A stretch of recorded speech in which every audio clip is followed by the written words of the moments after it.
Here's a harsh truth that most people won't admit. If you're watching this video, there's a 95% chance you'll start a new year and even continue in the exact same financial position you're in right now. Same bank account, same stress, same cycle. But here's what makes this even more frustrating. It has nothing to do with how hard you work. You could be grinding 50, 60, even 70 hours a week and still find yourself stuck in the same place. So what's really going on? The answer is uncomfortable, but it's the difference between people who break free financially and those who stay trapped for decades. And no, this isn't another recycled Manifest Your Dreams video.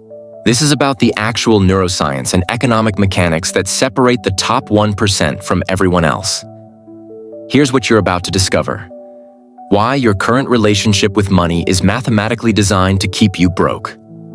The two fundamental psychological laws that create wealth regardless of economic conditions, and why almost everything you've been taught about financial security is dangerously outdated. But before we go deeper, ask yourself this question and be brutally honest. What's the conversation playing in your head right now about money? Because that conversation, it's either building your wealth or destroying it. And most people have no idea which one it's doing. Let's find out. Most people are obsessed with things they can't control: inflation rates, job markets, government policies. But here's what changes everything. There are actually two economies at play in your life right now.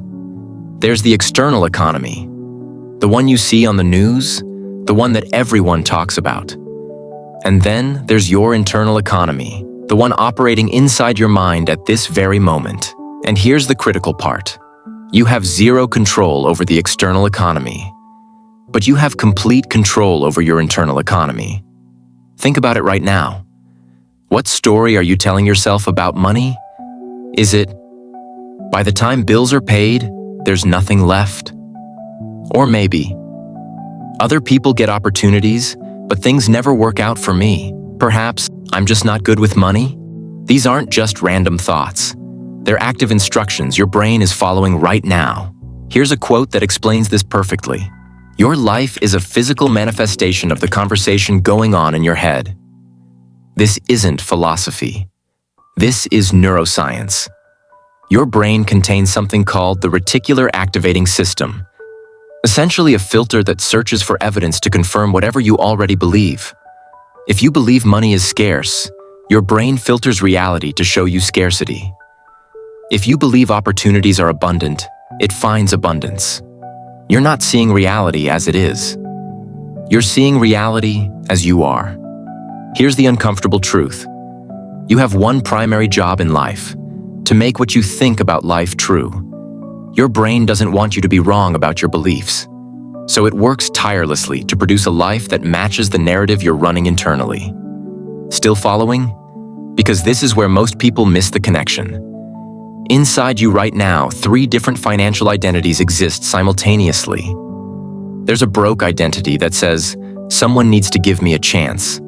There's a middle-class identity that says, I need security and a steady paycheck.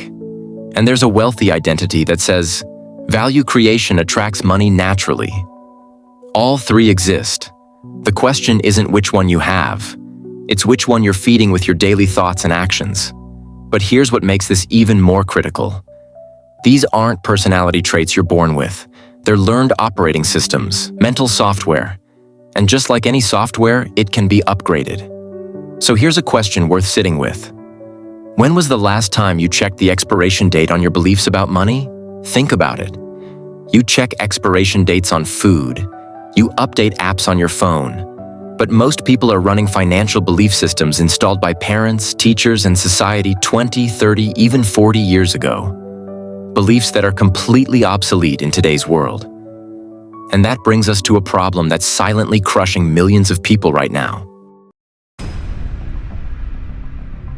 Let's address the elephant in the room. The advice you've been following your entire life might be the exact thing keeping you stuck. You've heard it 1,000 times. Go to school, get a good job, work hard, save money, get out of debt, buy a house, invest long-term in the stock market. It sounds responsible. It sounds safe. And for generations, it actually worked. Here's the problem: the rules changed. Completely. And nobody sent out a memo to forewarn anyone. The financial world fundamentally transformed in 1971 when President Nixon removed the US dollar from the gold standard. Overnight, money stopped being backed by gold and became backed by debt. The entire game changed. But the playbook everyone was teaching stayed exactly the same. Fast forward to today.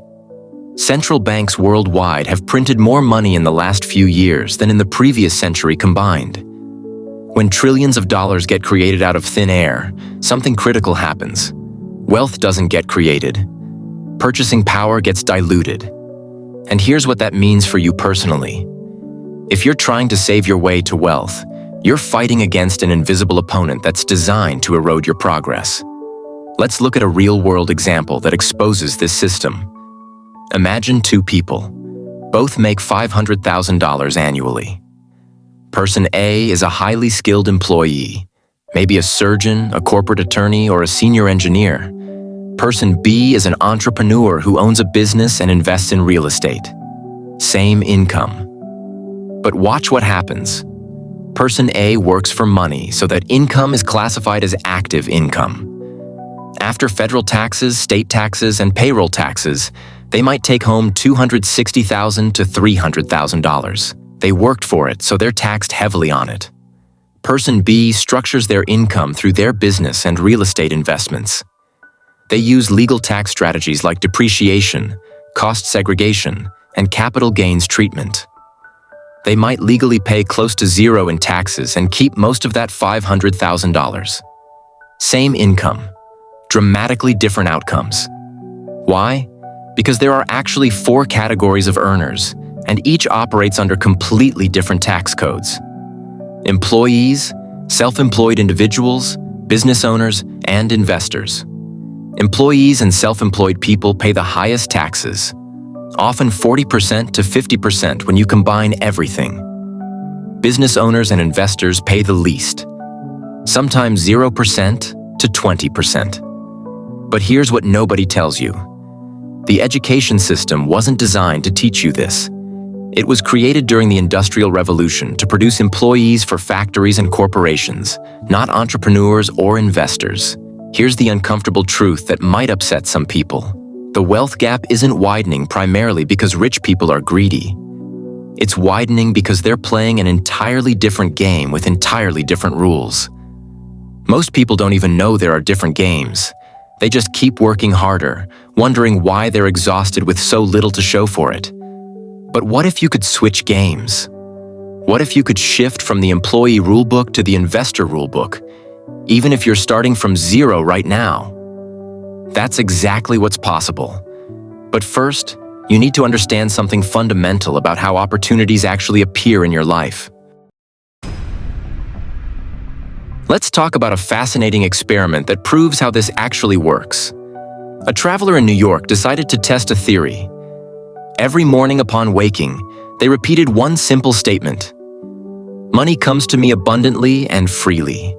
I see it everywhere. Now, before you dismiss this as wishful thinking, stay with this story. The first day, someone carrying a box dropped a penny. The traveler picked it up. Interesting coincidence. The next day, they spotted a penny on the filthy subway floor. The first thought, that's disgusting. It's barely worth bending down for. But remembering the experiment, they picked it up anyway, pocketed it, and said, "Thank you, money, for coming to me." Back at the hotel, curiosity kicked in. The penny said 1945. 80 years old. That's unusual. Flipping it over revealed it was a wheat penny. A quick search. 1945 wheat penny value. The result? One had recently sold online for $4,000. $4,000. From a penny that almost got stepped over. Here's the deeper lesson. There was more value in that penny than what appeared on the surface. But it required being willing to see it. Being open to receiving it. And that's precisely how opportunities function in your life right now. They're everywhere around you, but you're unconsciously filtering them out because of your internal narrative. When your mind runs scripts like, nothing good ever happens to me, or opportunities go to other people, your brain's filtering system literally blocks out possibilities that contradict that belief. But when you consistently affirm, even before fully believing it, that opportunities flow naturally, that value comes from multiple sources, that people want to contribute to your success, something neurologically shifts. You start noticing things, taking action on hunches, having conversations you previously would have avoided. This isn't mystical. This is basic neuroscience.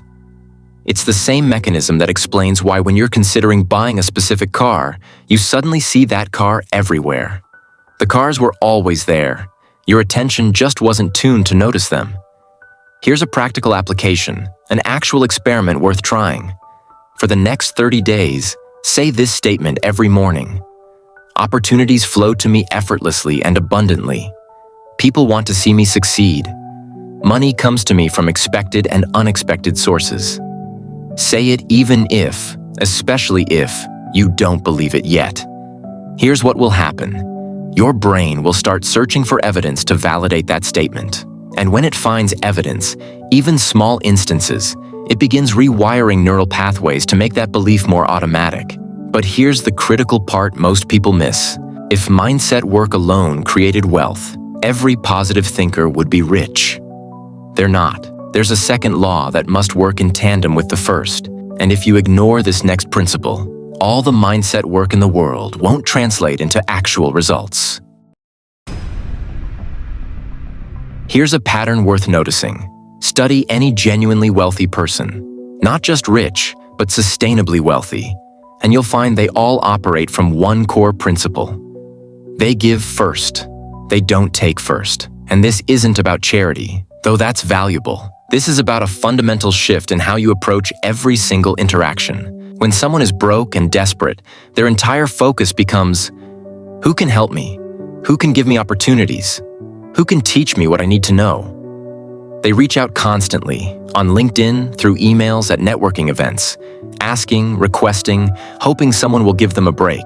And what typically happens? Rejection, silence, closed doors. Why? Because they're operating as takers in a world that rewards givers.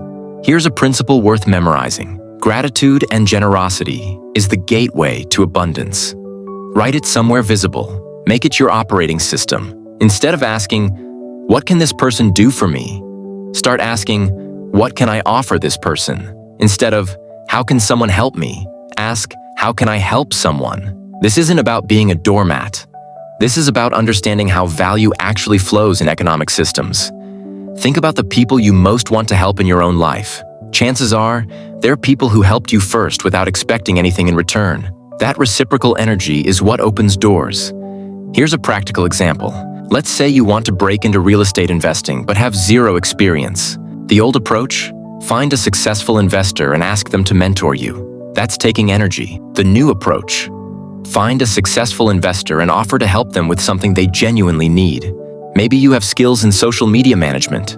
Offer to manage their LinkedIn presence for 90 days free. Maybe you're organized. Offer to help coordinate their deals or manage their calendar. You're giving first, creating value. And in that process, you're learning, building genuine relationships, and proving your worth through action rather than promises. Here's the economic reality. Money is simply a receipt for value delivered to others. It's a measurement tool. So if you want more money, the question isn't, how do I get more money? The real question is, how do I create more value for more people? When you shift from scarcity consciousness to abundance consciousness, something profound happens. You stop viewing other people's success as your failure. You start celebrating wins because you understand more wins are coming. And here's the neuroscience supporting this. When you practice gratitude and generosity, your brain releases dopamine and serotonin, neurochemicals associated with happiness and reduced anxiety. You literally feel better, which makes you more creative, more resourceful, and more naturally attractive to opportunities. Here's your action step. For the next 7 days, help one person daily without expecting anything in return. It could be simple, sending an encouraging message, sharing someone's work, making an introduction, offering your skills. One person, one genuine act of generosity, every day for 7 days. Watch what happens. Watch how conversations shift. Watch how doors begin opening that were previously invisible. But now we need to address the real barrier. The thing that keeps most people trapped even when they understand these principles. Let's be clear about something important. You don't have to quit your job or start a business to build wealth, but you absolutely must learn to think like an entrepreneur. Why? Because an entrepreneur isn't defined by what they do. It's defined by how they think. The critical distinction is this: locus of control. Most people have an external locus of control. Their thinking sounds like, the economy is terrible, so I can't succeed. My employer doesn't pay me enough. The system is designed to keep me down. And here's the thing. Some of that might even be true, but it's also completely irrelevant to your personal success. Someone with an entrepreneur's mindset says, external conditions don't dictate my outcomes. I control my internal economy. I'll create value and succeed regardless. Here's an example that illustrates this perfectly. During economic downturns, most people panic. They see a bad economy everywhere, but entrepreneurial thinkers see opportunity. Why? Because economies are never uniformly bad. During the 2008 financial crisis, while real estate crashed, foreclosure services, financial consulting, and budget retail thrived. During the pandemic, while restaurants struggled, delivery services, e-commerce platforms, and remote work solutions exploded. The external economy is always mixed. Some sectors rising, others falling. Your job is positioning yourself in rising sectors, not sinking ones. But here's the key. You can only identify these opportunities if your internal economy is strong. If your mindset is, everything is collapsing, nothing works, I'm helpless, you'll only see problems. If your mindset is, there's always opportunity, I'm resourceful, I create solutions, you'll see possibilities everywhere. Here's something critical that doesn't get discussed enough. Failure is irrelevant. Mistakes don't matter. What matters is what you do after. When an average person fails, they interpret it as confirmation they're not meant to succeed. They quit. They return to what's comfortable. They create elaborate stories about why it wasn't meant to be. When someone with an entrepreneur's mindset fails, they ask, what didn't work? What did that teach me? What's the next experiment? They get stronger, smarter, and more resilient with every setback. They maintain an internal focus, not an external focus. And here's the liberating truth. This isn't about talent or special abilities. This is about making a decision that regardless of what happens externally, you're going to control what you can control. Your mindset, your responses, your continuous growth. Here's a direct question worth answering honestly. Are you ready to take full control of your internal economy? Because here's what often happens. The moment someone becomes mentally dependent on a paycheck, not just receiving one, but becoming dependent on it, they adopt an employee mindset. And that mindset creates an invisible ceiling on what's possible. You must be stronger than that dependency. Build skills, build confidence, build value that isn't dependent on one employer, one client, or one income source. The goal isn't necessarily to never have a job. The goal is to never need a job. To know with certainty that if everything disappeared tomorrow, you could rebuild, because the real asset isn't your bank account. It's you, your skills, your mindset, your ability to create value under any circumstances. That's true financial security. Not a job, not a savings account. You. So let's bring everything together. A new year starts. And you're standing at a fork in the road. One path leads back to the familiar. The same beliefs, the same approaches, the same results you've been getting. It's comfortable. It's what you know, and it leads exactly where you've already been. The other path requires something different. It requires upgrading your internal operating system. Here's what that means. Your internal world creates your external reality. The conversation in your mind is actively constructing your physical circumstances right now. Shift that conversation deliberately. Affirm abundance daily. Train yourself to see opportunities. They're already around you, but your current filtering system is blocking them. Operate from gratitude and generosity. Give first. Create value consistently. Help others win genuinely. And take complete ownership of your internal economy. Stop waiting for perfect external conditions. Stop delegating responsibility for your success to outside circumstances. Build yourself into someone so valuable, so resourceful, so resilient that you can succeed in any economy. This transformation won't happen overnight. Real change rarely does. But if you commit to these principles, genuinely commit, not just intellectually agree, 12 months from now, you'll look back at this exact moment as the turning point. The moment everything shifted. The moment you stopped being a passenger in your financial life and became the driver. Here's the final truth. Financial abundance isn't a destination you arrive at. It's a way of thinking you adopt. It's an internal economy you build. It's a choice you make every single day. The question isn't whether this works. The question is whether you'll actually apply it. Will you still be watching videos like this next year, hoping for different results? Or will you be the person others are watching, wondering how you transformed your life? The answer to that question starts with what you do in the next 24 hours. Your internal economy is ready to be upgraded. The only question is, are you?